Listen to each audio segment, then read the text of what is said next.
This is the CP Geometry Unit 9 Quiz Study Guide. Last quiz of the year, folks.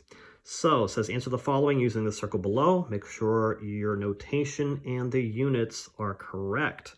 Very important to make sure, especially the symbols, the notation is correct. So, it says, first of all, name the circle. You can name it by the center, circle H. Just make a little circle sign with the dot in the middle, circle H. Name a diameter. Diameter, of course, goes from edge to edge, goes through the center.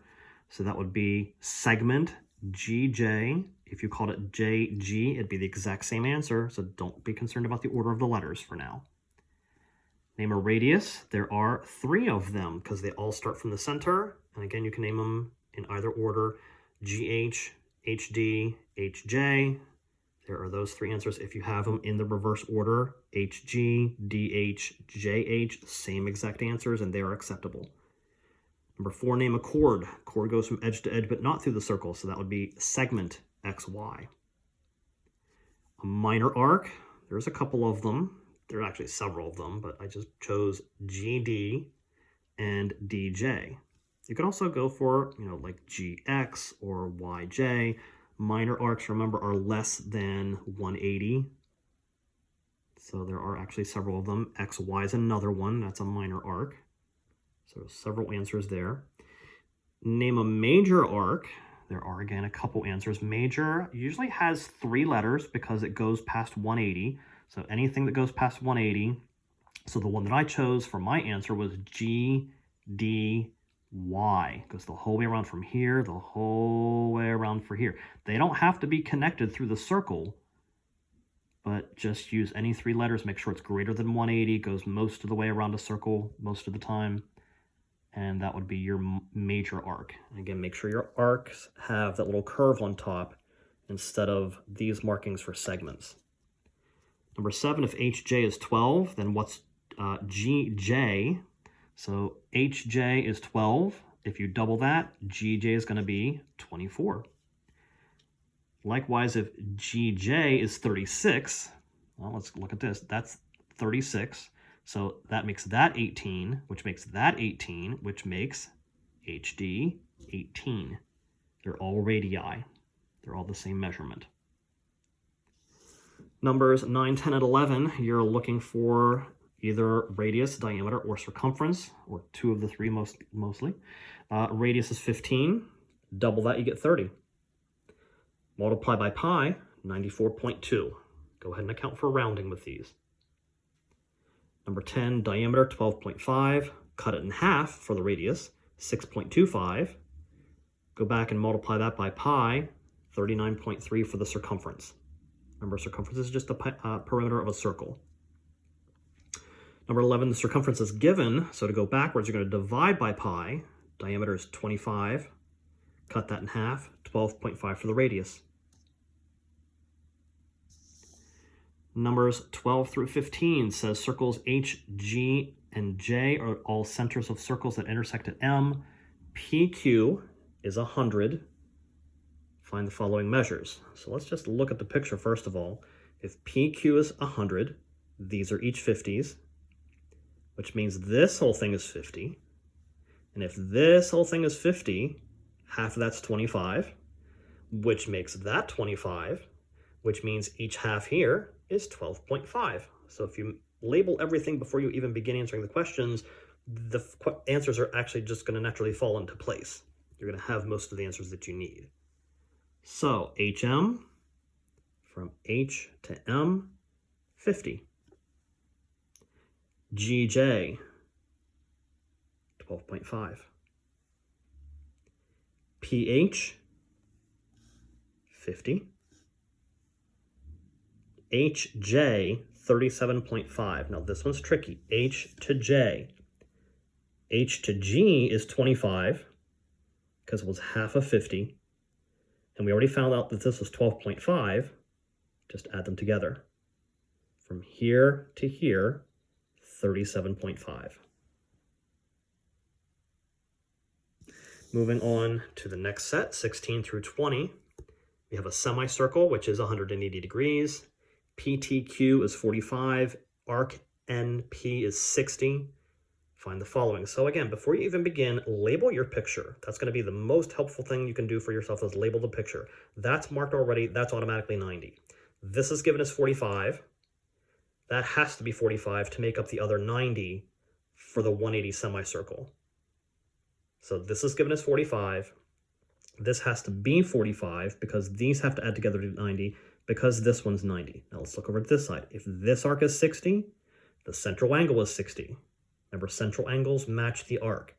60, 60. Then here we have vertical angles. So if this is 45, this has to be 45. Then what you're going to do to find this one is take your 180 and subtract 105. These add together to get 105, which means this has to be 75 to be left from the 180. So your entire picture is now marked, and now you can go to your questions, and it should naturally fall into place. PR should be 90. Arc PR. So here's PR, matches the central angle. So this is 90, arc is 90. MS. So let's go over to MS. MS is 45. We have it. Done. PRM. Arc PRM just means you're going to add all these numbers up. You have the central angles, add them all up, and you'll have the arc measurement. So 45 and 45 is, of course, 90, plus another 90 is 180, plus 45 is 225. Angle NTS. So NTS, add them together. 75 and 45 is 120. And last one, PNS. Arc PNS, PNS, automatically 180. It's a semicircle. Moving to the other side. It says, using circle W, find the value of X and angle YQW. So here we have two angles. Here's your center. These are vertical, which means they are equal to each other. So if they're equal to each other, you set them equal, solve for X, subtract 2X, you get X, subtract 50, 35, there's your first answer, X is 35. If X is 35, SWR means you substitute 35. 3 times 35 plus 50, 155. Okay, so vertical angles, set them equal, solve for X, plug it back in. Next one, number 22. Notice that these are the same. So if these are the same, guess what X is? It's going to be 64. Number 23 says GL is 46. So here to here is 46. If this is 46, cut it in half. Each of these are 23. 23, 23. If the arc GL is 112, arc GL is 112, cut that in half. Each of these are 56s. So again, it really helps, really beneficial to label your picture as much as you can first, and then you'll have your answers almost right in front of you, most of the time. So let's go over to our questions. GJ, there it is, 23.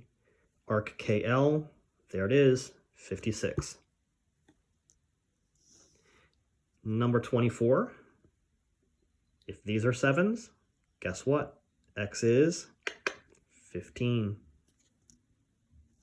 And lastly, number 25, this is a little more complex. Circle G has a radius of 20. So if you notice in your picture, I'm going to cover this up with my finger just slightly. There's no radius pictured. There is no line that goes from the center to the edge. GB is not a radius. GE is not a radius. It does not go to the edge. So you're going to have to create one. So G to C is now a radius. And if you look a little closer, now what you appear to have is a right triangle. So that's going to probably bring in that old, ugly Pythagorean theorem. You have your hypotenuse and you have one missing side. Because furthermore, where do these 8s come from? Well, that came from here. AC is 16. If AC is 16, each of these are 8s. So there's where your 8s come from. 8 here, and these are 8s. And that's your 20 that was also given as your radius. So let's resort to Pythagorean theorem with a right triangle. So I have 20 squared minus 8 squared, because remember, Pythagorean theorem would be a squared plus b squared equals c squared, c being your hypotenuse. So if you're solving for a leg, you subtract this. So 20 squared minus 8 squared is going to give you that one, bg squared. So do the math there. BG is 18.3, and I already knew from the picture that BC was 8. Just do the subtraction here, take the square root. BG is 18.3. Good luck on your quiz.